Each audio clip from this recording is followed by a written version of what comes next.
Bismillahirrahmanirrahim. Assalamualaikum warahmatullahi wabarakatuh. Buat sobi-sobi YG dimanapun teman-teman berada, dimanapun teman-teman mendengarkan ini semua.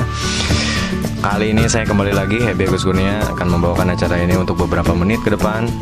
Dan bahasan kali ini gak kalah menarik dari yang lalu-lalu. Oke. Ini ada kaitannya sama silaturahmi, ini ada kaitannya sama kehidupan sehari-hari kita. Satu tips ampuh agar didekatkan dengan orang-orang yang baik. Ini pengalaman saya ya teman-teman. Balik lagi saya akan sharing apa yang udah saya lakuin, apa yang udah saya alamin. Jadi semoga bermanfaat ya. Itu aja ya. Satu tips ampuh agar didekatkan dengan orang-orang yang baik.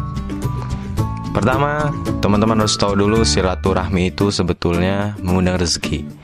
Jadi waktu itu saya baca di hasil penelitian di Pennsylvania, di Amerika, itu namanya desa Roseto.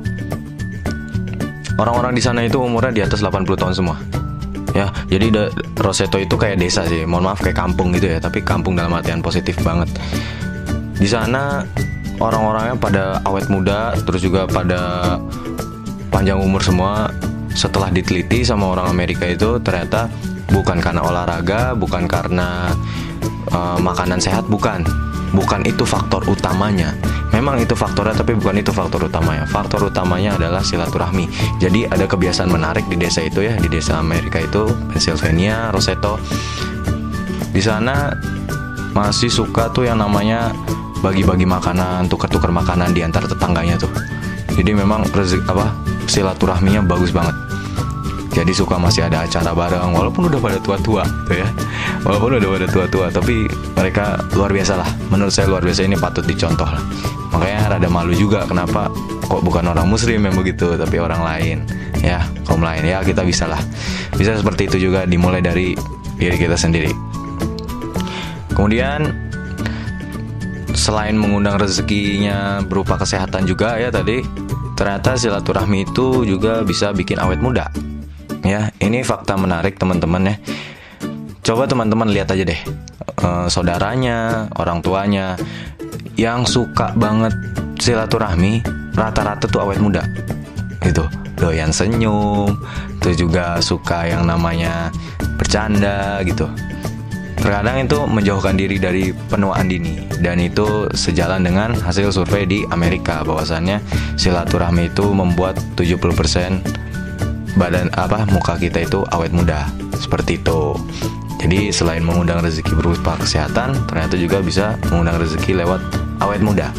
Jadi yang mukanya tua sebelum waktunya cepet-cepet silaturahmi lah, banyaknya silaturahmi gitu. Karena permasalahannya bukan karena introvert atau extrovert ya. Introvert atau extrovert itu bukan alasan buat mau silaturahmi. Yang penting itu skill komunikasi kita buat ketemu orang lain. Humble gak kita, supel gak kita.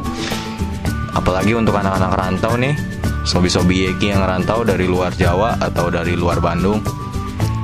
Itu penting banget memahami ini tuh sebagai cara kita melihat sudut pandang baru. Cara kita melihat orang-orang yang bergaulnya berbeda dengan kita, karakter yang berbeda. Itu penting ya.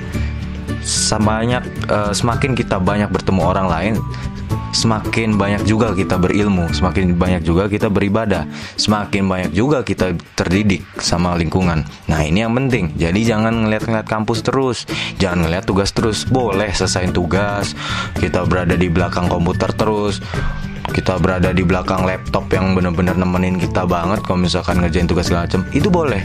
Tapi jangan sampai lupa kita juga silaturahmi penting. Seperti itu ya. Kemudian kalau teman-teman perhatiin nih, analogi rumah aja nih ya. Rumah yang dihuni sama yang gak dihuni ya. Rumah yang dihuni sama yang gak dihuni, itu biasanya kalau rumah yang gak dihuni itu biasanya ada aja yang retak. Entah gentengnya, entah ruangan dalamnya, entah bocor segala macem.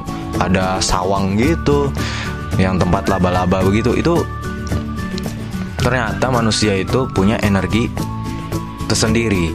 Jadi kalau misalkan kita sering ketemu ya, itu kita saling tukar energi positif. Dan secara kuantum ya, secara hati, secara psikologis itu baik buat diri kita. Kenapa? Karena mau introvert atau extrovert, dia tetap butuh orang lain. Introvert gak menjamin sendiri terus. Banyak introvert yang punya banyak teman, cuma dia pas ketemu banyak teman dia cepet nggak nyamannya, dia lebih pengen jadi me time.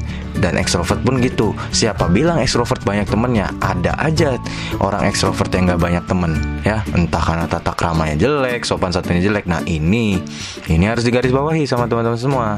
Ini yang harus dipahami, bahwasannya silaturahmi selain membawa tata krama, selain membawa awet muda, ternyata bisa mendidik kita juga, gitu teman-teman. Dan waktu itu ya teman-teman, saya ikut kelasnya Philip Kotler. Jadi teman-teman kalau ada yang tahu, Philip Kotler itu guru marketing dunia lah, nomor 1, bukan nomor 2, nomor 3, Philip Kotler.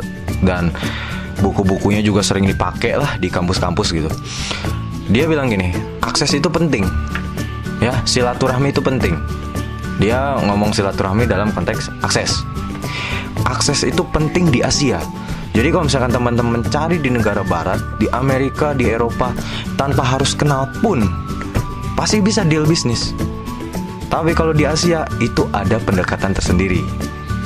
Nah gitu, jadi benar-benar di Asia itu orang timur itu budaya silaturahmi itu sebenarnya bagus, sebenarnya baik.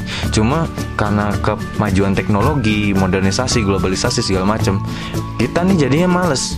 Ya bayangin kalau misalkan kita dulu kalau mau nanya tempat pasti kita berhenti, kita nanya orang. Tapi sekarang ada Google Maps, bener. Nah jadi itu benar-benar harus digarisbawahi ya teman-teman ya. Kita boleh sama teknologi tapi jangan lupa sama orang lain. Karena kita hidup di bumi yang which is itu benar-benar kita butuh orang gitu. Nah satu cara ampuh agar silaturahmi kita bagus dan kita didekatkan dengan orang baik, caranya ada di Quran surat An-Nur ayat 26.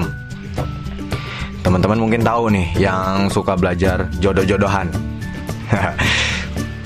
yang suka ngebahas nikah-nikahan, ini pasti tahu nih. Ya, kurang lebih begini. Laki-laki yang baik untuk wanita yang baik. Begitu sebaliknya, wanita yang baik-baik untuk laki-laki yang baik. Ternyata ini bukan cuma berlaku untuk jodoh-jodohan. Ini berlaku juga dalam lingkungan. Jadi teman-teman harus ingat, Allah hanya kasih orang yang pantas untuk kita. Ya, sekali lagi saya ulangin, Allah hanya kasih orang yang pantas untuk kita. Jadi kalau misalkan teman-teman nilainya di mata Allah 6, ibadahnya kurang, silaturahminya kurang, pasti teman-teman akan ditemuin sama teman-teman yang begitu lagi. Coba cek ustadz temannya siapa? Ustadz lagi.